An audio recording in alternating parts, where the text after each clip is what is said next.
그러니까 남편분은 좀 투자를 그쵸. 본격적으로 네. 하시는. 근데 아내분은 대출 너무 무서운 보수적인 스타일. 나는 2억 대출 무서워서 절대 못 받는다. 근데 이제 몇 달 지났는데 이게 1,000만 원이 올랐다가 아니고 억 단위로 2억이 올랐죠. 올랐다는 그쵸, 얘기가 그쵸. 들리는 네, 거죠. 네. 그러면 이제 남편분이 갑자기 이제 멘탈이 무너지기 시작. 그런 게 이제 반복되는 거예요. 그러니까 그래도 안 산다. 더 올라가서 이제 4억이 넘게 6억이 이제 바라볼 수 없는 집이 돼버려요.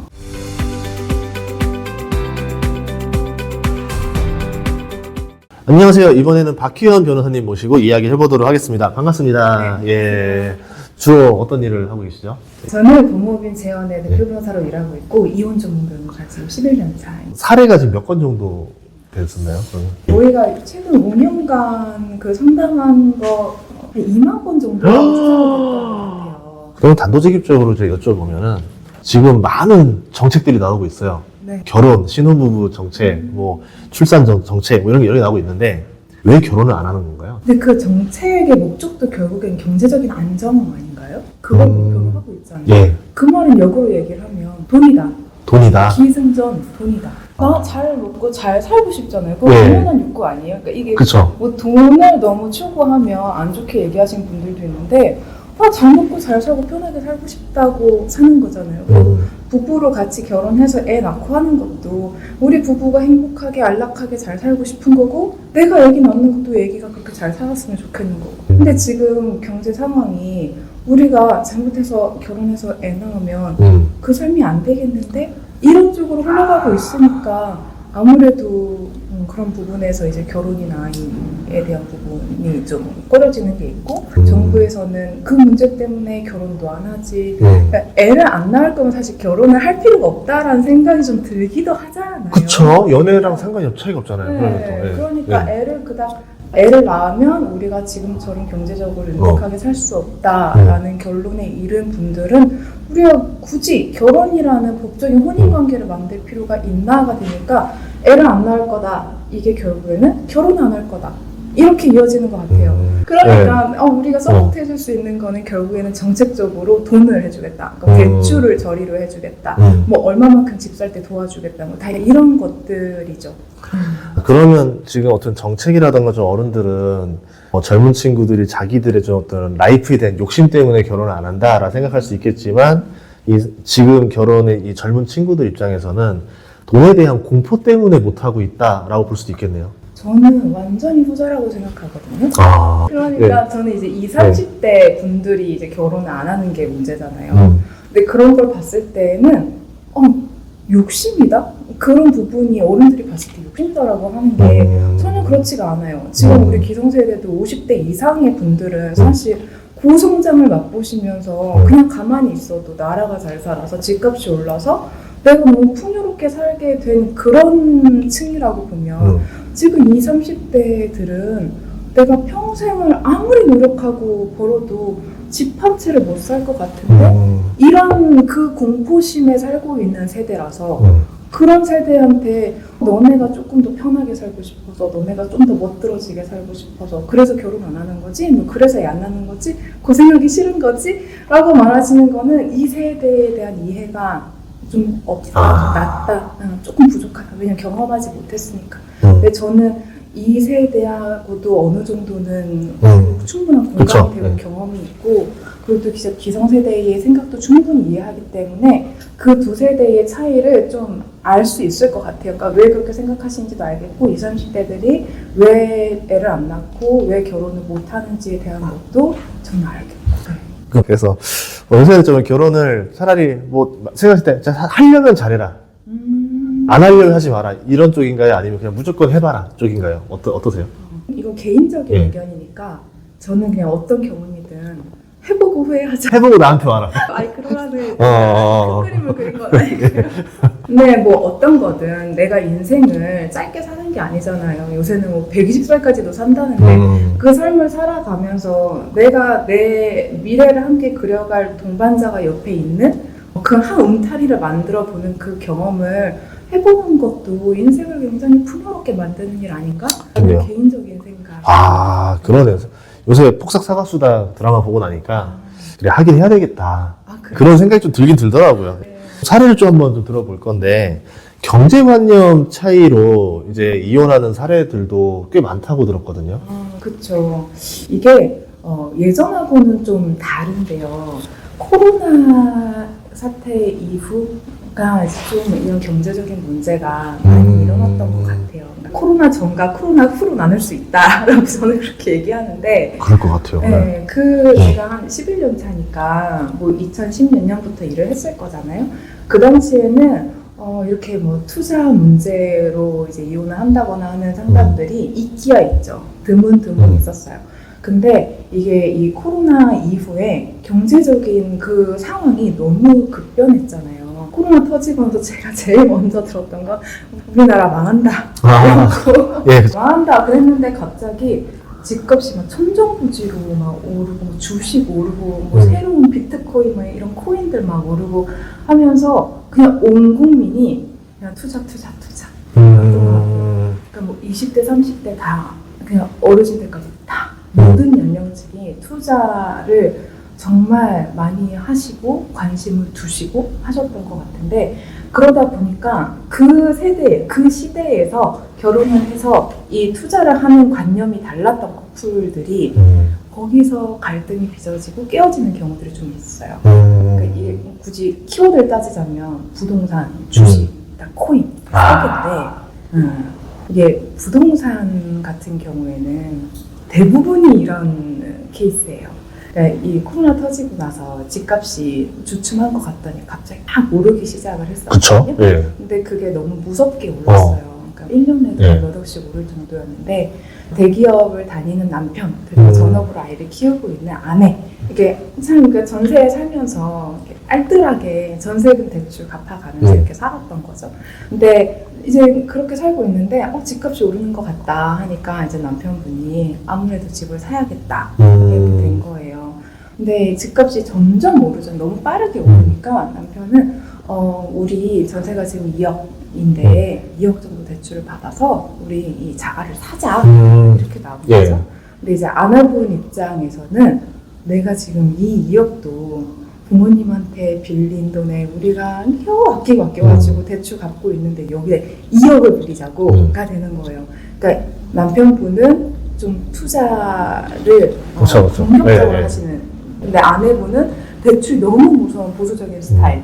근데 이게 갈등이 생기니까 나는 2억 대출 무서워 절대 못 받는다. 나 이러면은 나중에 이걸 언제 갚고 우리는 지금 애들 학원비는 언제 내고 막 이런 얘기를 하다 보니까 결국에는 무산이 됐어요. 근데 이제 몇 달 지났는데 이게 1,000만 원이 올랐다가 아니고 억단위로 2억이 올랐다는 얘기가 들리는 거죠.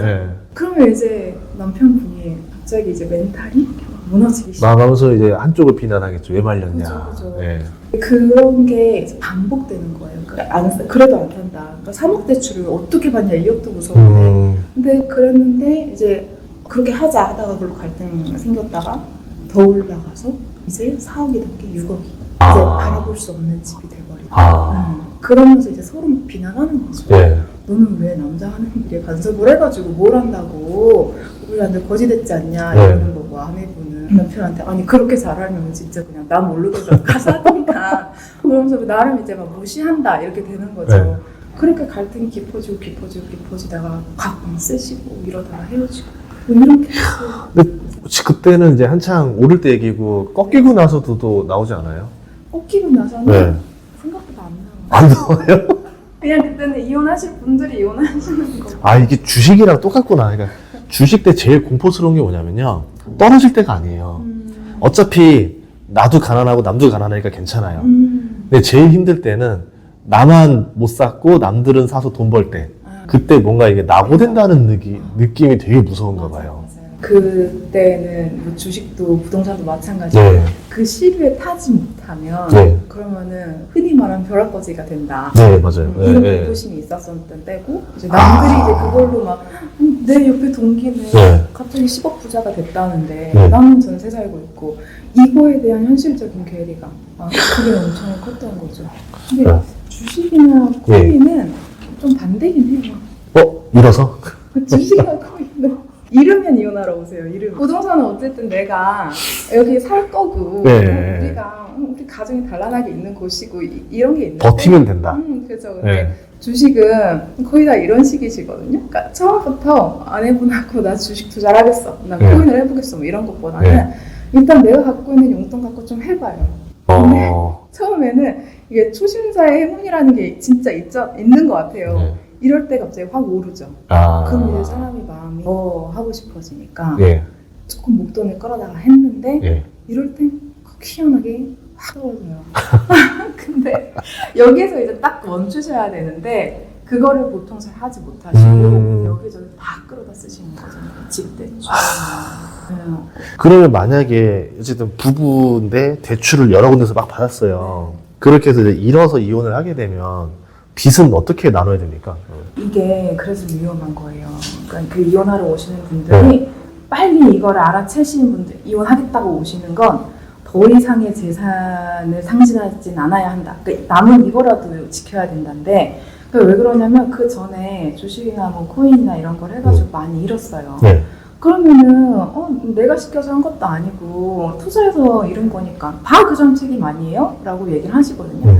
원칙적으로는 그렇게 보는 게 맞아요. 근데 실제로 실무를 하다 보면 그게 굉장히 애매모호한 경우들이 많아요. 그러니까 이게 정말 아내한테 말 한마디도 안 하고 주식을 한 사람들만 있을까? 난 주식해 정도는 알고 있으면서 내가 생활비 벌려고 했는데 하다 보니까 이렇게 됐어 이시는 분들도 있고요. 예. 그리고 되게 장기간에 몇 년에 걸쳐서 점점 잃어가신 분들도 있어요. 근데 이거는 주식을 했다고 다 그 사람 책임이라고 할 수는 없는 거잖아요. 네. 어쨌든 이 뭐 투자를 부동산을 투자를 해서 잃든 주식을 해서 잃든 비슷한 건데 주식이라는 이유만으로 그렇게 볼 수는 없는 거라서 아주 이혼하기 전에 최근에 그것도 상대방의 동의를 전혀 받지 않고 투기성으로 해가지고 큰 돈을 잃었으면 그 사람 책임이라고 봐요.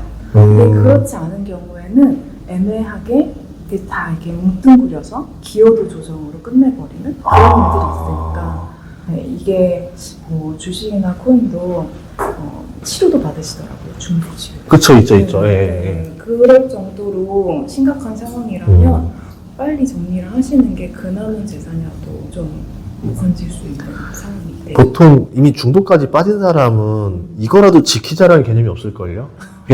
이거라도 팔아서 하자. 네, 좀 그런 거. 그쵸. 그러면 차라리 손을 끊어야 된다. 네. 그럼 예를 들어서 이런 경우 있잖아요. 아내 명의로 대출을 다 받아서 네. 남편이 투자를 해서 말아먹었어요. 그럼 이혼할 때 빚은 그럼 아내 빚으로 남는 거예요? 빚은 아내 빚으로 나와요. 와. 왜냐면 이게 채무는 네. 채권자 채무자의 관계지 남편하고 나의 관계가 아니니까 채권자는 아내한테 빌려줬지 내가 언제 남편한테 빌려줬어인 거거든요. 와. 그 명의대로 남고 근데 다만 재산 분할할 때 상대방한테 돈을 얼마를 줘라 이런 판결을 받을 수 있죠. 그럼 만약에 결혼 전에 빚이 있었던 거면 결혼 후에 이혼할 때 그 빚은 다시 가져가는 거예요? 아니면 어떻게? 그거는 그렇진 않은 게, 그러니까 명의는 명의대로 그대로 남는 건데, 그러니까 예를 들어서 결혼 전에 뭐 5천만 원이 있었는데, 뭐 한 6개월 만에 헤어졌어요. 그럼 그 빚 당연히 가져가는데, 그게 아니고 한 10년 살았어요. 근데 그 빚이 남아있어. 공동 재산이죠. 10년을 어쨌든 서로 이렇게 살면서. 그럼 만약에 속여서, 예를 들어서 결혼 전에 몰래 한 1억 정도 그냥 마통 땡겨가지고 이제 왔단 말이에요. 근데 이 마통을 10년 동안 숨겨서 계속 연장해서 버텼으면은 공동의 부채로 남는 거네요. 근데 이거 완전 이렇게 속인 경우면 그렇게 보지 않을 것 같아요. 10년 동안 숨길 수 있는 사람이 제가 볼 때는 없어요. 1년 숨기고 2년 숨기고는 하시고 걸리더라. 부채도 걸리더라. 매도처럼.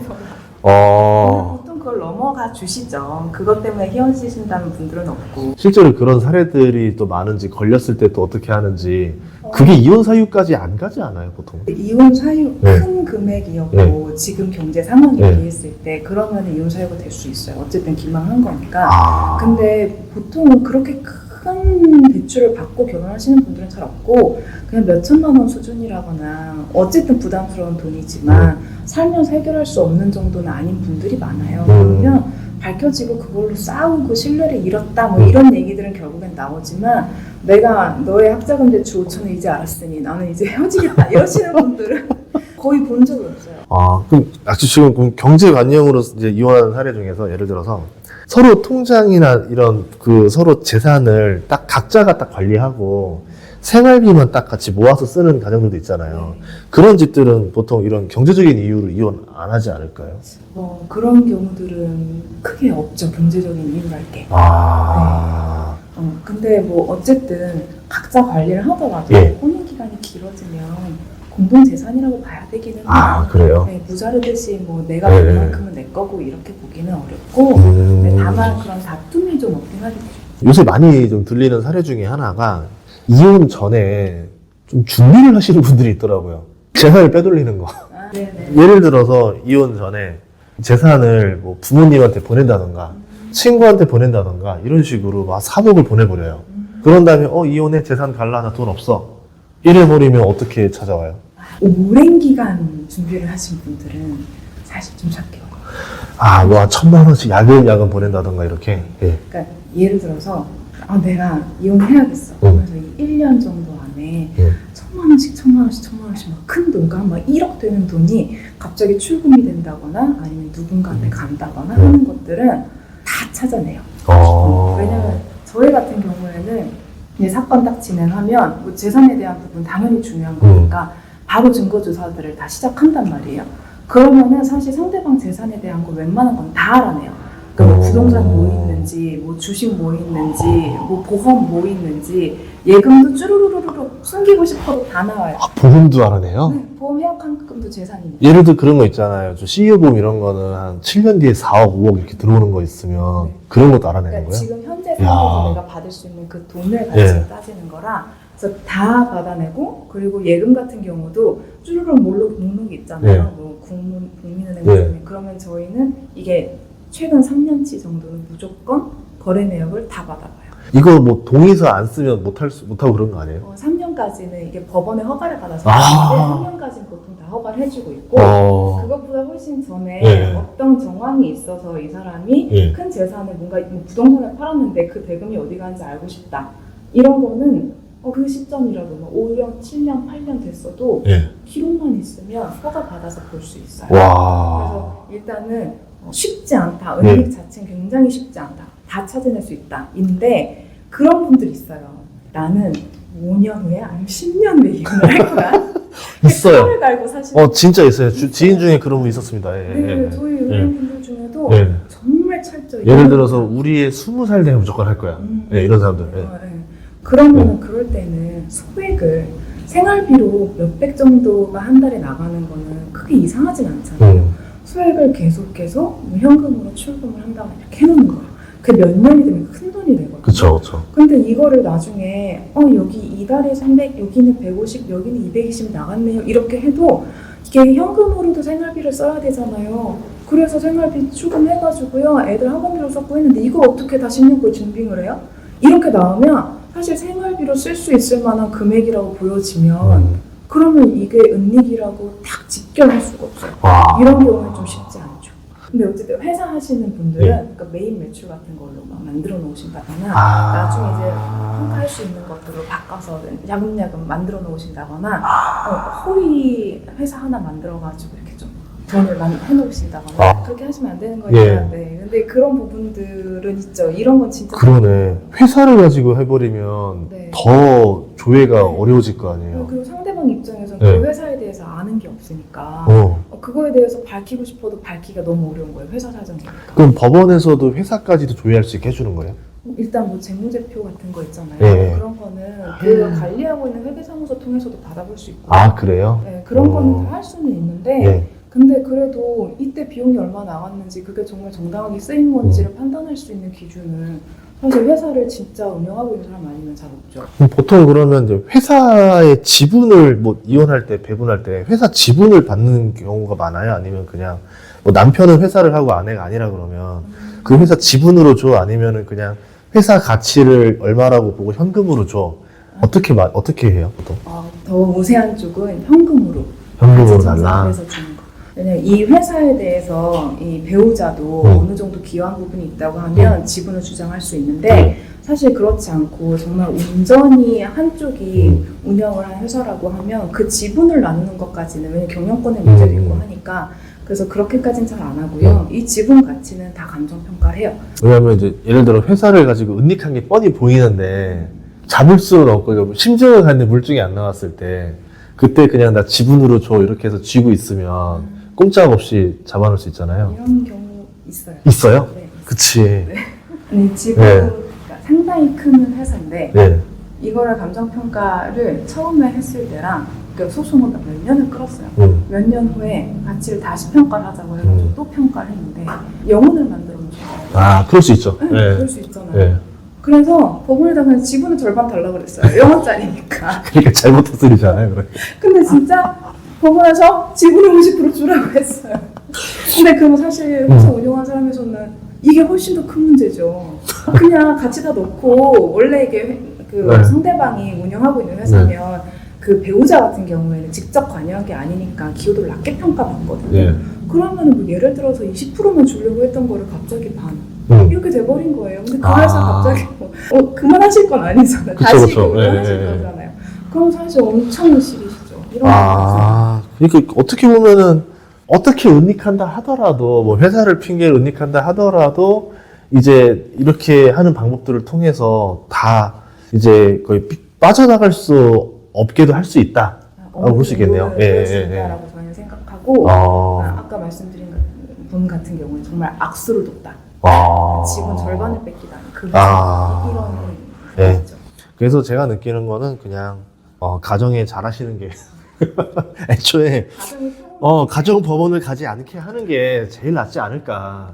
그게 최고의 재테크다. 네. 가끔씩 이렇게 훈훈한 마무리도 있어야지. 맨날 결혼하지 마 이러면은 또 사람들이 왜 맨날 너는 결혼하지 말라 하냐 이러거든요.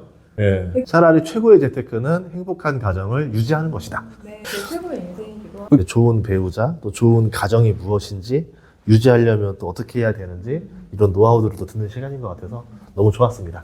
네, 감사합니다. 오늘 고맙습니다. 네, 감사합니다. 예.